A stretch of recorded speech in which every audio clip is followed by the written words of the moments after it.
என் அன்பு செல்லுமே, உன்னுடைய விதி மாறப்போகிறது. இதுவரை என் விதியே சரியில்லை, இந்த விதியை யாராலும் மாற்ற முடியாது, ஏனென்றால் நான் அவ்வளவு தவறு செய்திருக்கிறேன் என்று தவித்து கொண்டே இருந்தாய். சிலர் தவறே செய்யவில்லை, ஆனால் என் விதி ஏன் இப்படி இருக்கிறது என்று சொல்கிறார்கள். இப்படி இரண்டு பக்கமாகவும் பேசி உன் மனதை நீயே காயப்படுத்தி கொண்டு இருக்கிறாய். தங்கமே, உன்னுடைய விதி அமைத்தது நான். உன்னுடைய பூர்வ ஜென்மத்திலும் நீ செய்த பிழையினாலும் நீ செய்ததினாலும் நான் அமைத்து தந்திருக்கிறது இந்த வாழ்க்கை. நீ எப்படி தவறு செய்தாயோ அதுபோல் நல்லதும் செய்திருக்கிறாய். அதற்கான சந்தோஷமான வாழ்க்கையையும் நான் உனக்கு தருவேன். விதியை நினைத்து கொண்டே இருந்தால் உன்னால் என்ன செய்ய முடியும்? ஓடும் நீரை போல் நல்லதையே நினைத்து கொண்டு செய்யுங்கள், நல்லதையே செய்யுங்கள்.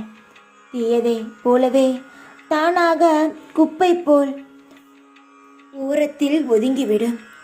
நான் நல்லது செய்திருக்கிறேன், என் வாழ்க்கை முன்னேறும் என்ற மட்டும் யோசனையானது இருந்து கொண்டே இருக்கட்டும்.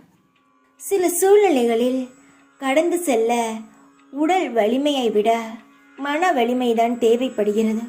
உனக்கு இப்பொழுது மன வலிமை தேவைப்படுகிறது. மனதில் குழப்பம் அடைந்தால் தனிமையை பழகு. மனதை காயப்படுத்தினால் மௌனத்தை பழகு. உனக்கு இப்பொழுது தேவை அமைதி. மௌனமாக இரு, எல்லாத்தையும் சாதிக்கலாம். மௌனமாக இருந்தவர்கள்தான் இங்கு நிறைய சாதித்திருக்கிறார்கள். எந்த ஒரு குழப்பமோ எந்த ஒரு மனசோர்வு வந்தால் சற்று அமைதியாக இரு, அதுவே போதும் என்றுதான் நான் உனக்கு சொல்கிறேன். விதியை மாற்ற இறைவன் இருக்கிறார். நிச்சயமாக உன்னுடைய விதியானது மாறும். உன் விதியை மாற்றி உனக்கான நல்ல வாழ்க்கையை நான் தருவேன். எந்த ஒரு விதியையும் நினைத்து கவலைப்படாதே. தைரியமாக முடிவெடுத்து பொறுமையாக இருந்து எல்லாவற்றையும் செய். காலம் நிச்சயமாக உனக்கு கை கொடுக்கும். நமது எண்ணம் தான் நமக்கு முதல் பயமே. என்ன நடக்குமோ என்று பயப்படுவதை விட நடப்பது நடக்கட்டும் என்ற தைரியத்துடன் இருந்தால் நடப்பது அனைத்தும் நல்லதாகவே தான் நடக்கும். அன்பு செல்லமே, நீ எதற்கெடுத்தாலும் பயப்படும் பொழுதுதான் தேவையில்லாத நபர்கள் வந்து உனக்கு அறிவுரை சொல்வதாக நினைத்து உன்னை குழப்பி விடுவார்கள். நீயே நிதானமாக இருந்து யோசித்து பயப்படாத பொழுது உன் வாழ்க்கையில் யாரும் நுழைய முடியாது. நிறைய இடத்தில் பார்க்கிறேன், உன்னுடைய பயம் முதலில் வருவதனால் உன்னுடைய தெளிவான முடிவுகள் உனக்கு கிடைக்காமல் போய்விடுகிறது.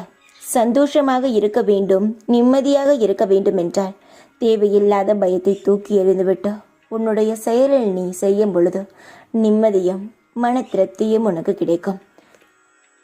பேர் உன்னை குழப்பலாம், ஆனால் உன்னுடைய தெளிவான முடிவு, தெளிவான நிதானமான எண்ணம் இருக்கும் பொழுது யாரும் எதையும் செய்ய முடியாது. பயப்படாதே, எதுவும் கைமீறி எல்லாம் போவாது. சந்தோஷமாகத்தான் இருப்பாய். உன் வாழ்க்கையில் ஒவ்வொன்றும் உனக்காக நான் உருவாக்கி வைத்திருக்கிறேன். அதை அனுபவிக்க வேண்டும் என்றால் பயத்தை தூக்கி எறிந்துவிட்டு அந்த இருட்டிலிருந்து வெளிச்சத்திற்கு வா. உன் வாழ்க்கை அழகாக இருப்பதை நீயே உணர்வாய். தைரியமாக இரு, சந்தோஷமாக இரு. எப்பொழுதும் இந்த சாய் இருக்கிறேன். என்னுடைய ஆசீர்வாதங்கள் எப்பொழுதும் உன் வாழ்க்கை முழுவதும் நிறைந்திருக்கும். சந்தோஷமாக இரு. எப்பொழுதும் உன் கூடவே இருப்பேன் நான். ஓம் சாய்ராம்.